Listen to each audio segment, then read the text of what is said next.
But Savitri की अमावस्या के दिन ब्रह्मा जी के मुख से प्रकट हुआ है। सौभाग्यवती नारियां अखंड सौभाग्य के लिए बट सावित्री का व्रत आप लोग करते होंगे, कई लोग अखंड सौभाग्य के लिए करेंगे, क्योंकि इस बट के पेड़ के नीचे भगवान विष्णु शंकर जी से विनती करे थे वर के लिए, इसलिए अखंड सौभाग्य का देने वाला। जितनी सौभाग्यवती माताएं होती हैं विश्वास की सामग्री देंगी, उद्यापन करेंगी तो भी सौभाग्य की सामग्री देंगी, कोई कार्य करेंगी तो भी सौभाग्य की सामग्री देंगी। सौभाग्य की सामग्री का दान क्यों किया जाए? सौभाग्य सूचक वस्तुओं का दान क्यों किया जाए?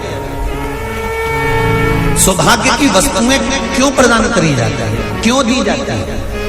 उसका कारण क्या है?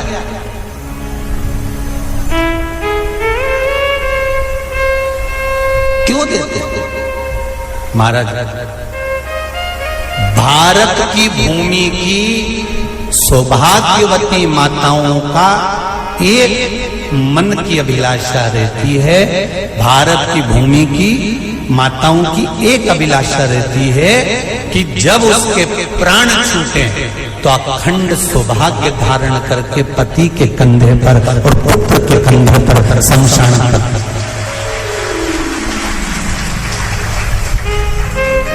ये भारत की भूमि की माताओं की सोच, उनके मन का संकल्प, उनके मन का भाव।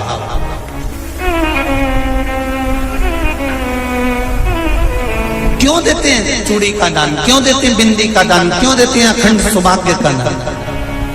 किस महाराज?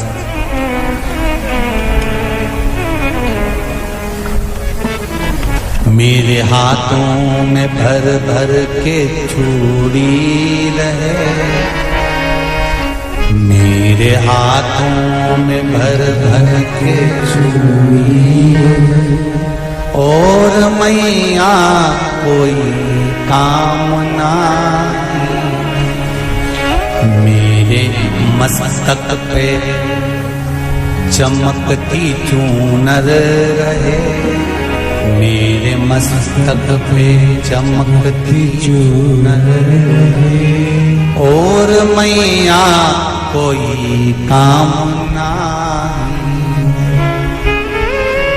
मेरी मांगों में भर भर के सिंदूर रहे, मेरी मांगों में भर भर के सिंदूर रहे, और मैया कोई कामना नहीं, मेरे पाँव में बिछुड़ी का जोड़ा रहे, एक बिछुड़ी नहीं, कितनी? 2, 3, 4, 5, एक एक पाँव में जोड़े से बिछुड़ी होना चाहिए,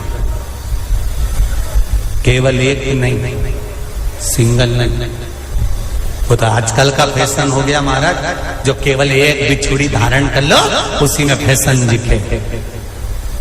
श्रावण की शिव महापुराण की कथा कहती है, जब बेटी को विदा करा जाता है और पहली बार बेटी के पांव में जब बिछुड़ी डाली जाती है तो वो बिछुड़ी भी अलग अलग नहीं होती, उस बिछुड़ी के जोड़ को चेन से एक दूसरे से बंधा हुआ होता। बोला सही है कि गलत? जितने आस्था चैनल पर कथा सुन रहे हैं, जितने फेसबुक पर सुन रहे हैं, यूट्यूब पर सुन रहे हैं, सुन लेना कि मेरे भारत की माताओं का जब पाणी ग्रहण संस्कार किसी बेटी का होता है, उसके पांव में जब पहली बार बिछुड़ा पिनाया जाता है, बिछुड़ी पिनाई जाती है, तो वो बिछुड़ी भी एक दूसरे से बंधी हुई होती है, चेन से बंधी हुई होती है। उसको अलग अलग वाली बिछुड़ी शादी के मंडप में नहीं पहनाई जाती। क्यों?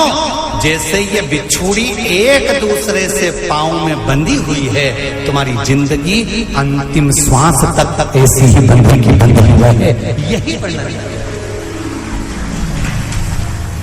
वो तो अब माताओं ने थोड़ा सा फैशन चेंज कर दिया, अब पांव में ज्यादा बिछुड़ी नहीं पहनती, गड़ती है, चुभती है, एक बिछुड़ी धारण है। महाराज पर नहीं। चूड़ी भी दो हो, जोड़े से। हमारी माताएं, भारत की भूमि की जो माताएं हैं, ये चूड़ी भी हाथ में पहनती है तो जोड़े से पहनती है। बोलो जैसा सही है कि गलत है? एक अकेली चूड़ी माताएं हाथ में धारण नहीं करती हैं।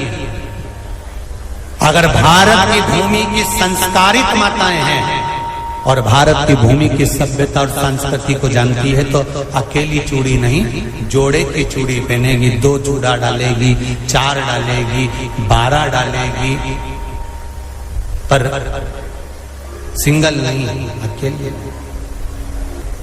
श्रावण के महीने की शिव महापुराण की कथा, जिसका नाम है श्रावण शिव महापुराण की कथा, ये कहती है कि पार्वती जी ने और गंगा जी ने ये चतुर्मास में जितना सौभाग्य का दान दिया है, उनके बराबर दुनिया का कोई व्यक्ति इतना सौभाग्य का दान नहीं दे सकता जो माता गंगा और पार्वती दोनों दान दे रहे।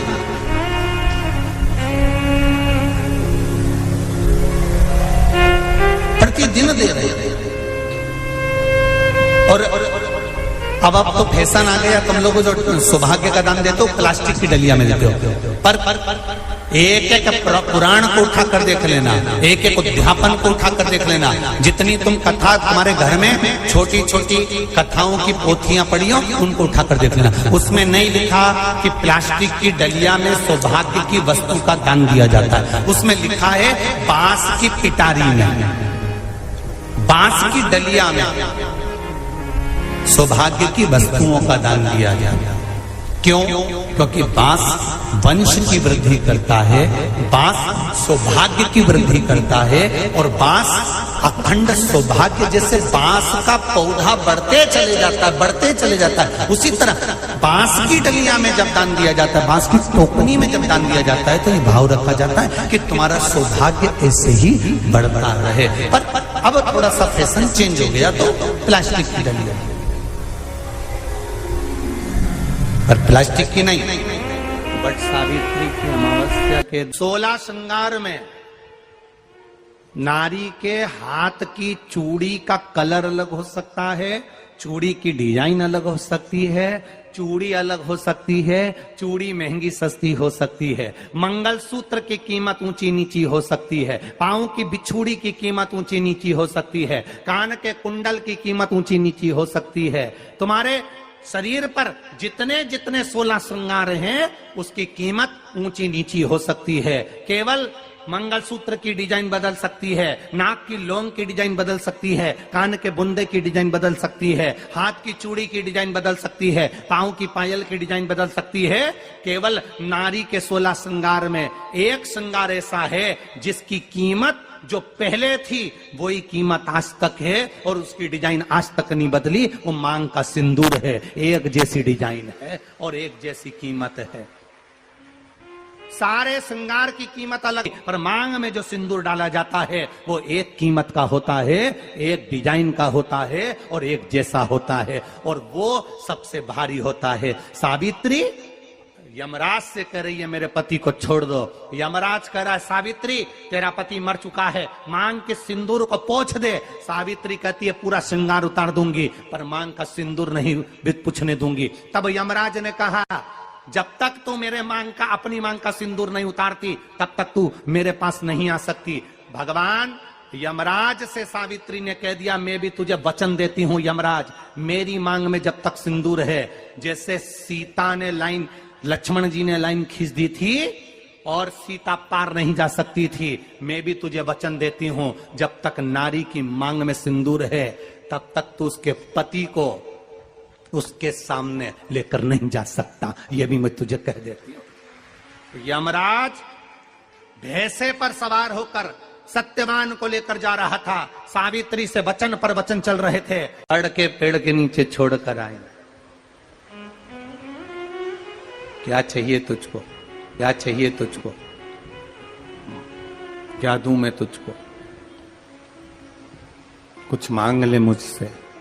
सावित्री कहती है क्या दोगे आप, मेरे पति के प्राण दे दो बस वापिस, और कुछ नहीं चाहिए। जब यमराज यमलोक में प्रवेश करने लगा, मांग के सिंदूर में से थोड़ा सा सिंदूर सावित्री ने केवल हाथ में लेकर अपनी बिंदी पर जो लगाया, सत्यवान को लेकर यमराज अंदर नहीं जा पाया। बाहर खड़े होकर कहता है मांग ले, मैं तुझे एक वचन नहीं, तू बोले तो मैं 2 वचन दे देता हूं, तू बोले तो मैं 3 वचन दे देता हूं, तू मांग क्या चाहिए। तब सावित्री ने कहा देना चाहते हो? हाँ।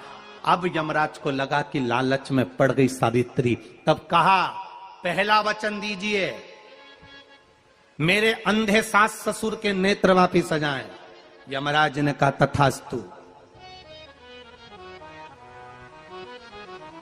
दूसरा वचन दीजिए, मेरे सास ससुर अपने पोता पोती का मुख देखें। यमराज ने कह दिया तथास्तु।